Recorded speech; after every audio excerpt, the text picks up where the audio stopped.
pourquoi on entend le tonnerre? Oui, parce que quand il y a un orage, quand les éclairs apparaissent, il y a toujours ce boom que vous entendez après l'éclair.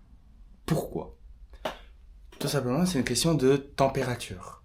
Lorsqu'un orage apparaît, il y a des protons, neutrons, bref, c'est un autre domaine.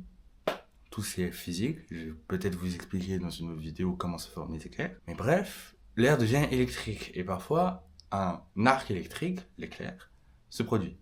Et l'éclair, c'est le seul moyen d'avoir du plasma à l'état naturel. Donc du coup, c'est rare.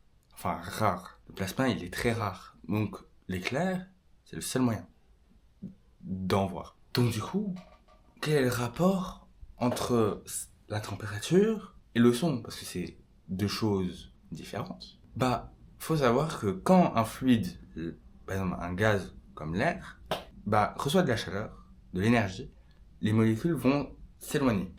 Donc l'air va se dilater, prendre plus de place, etc.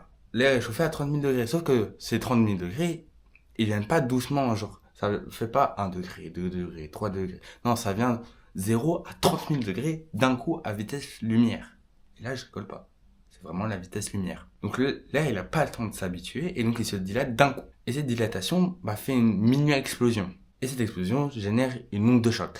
Et cette onde de choc, on peut l'entendre et donc ça fait le tonnerre. Et aussi, un petit bonus, le moyen de savoir à quelle distance approximativement un éclair est proche de vous. Le son va à 340 mètres secondes, plutôt rapide. Sauf que la lumière, c'est la chose qui est la plus rapide de l'univers tout entière.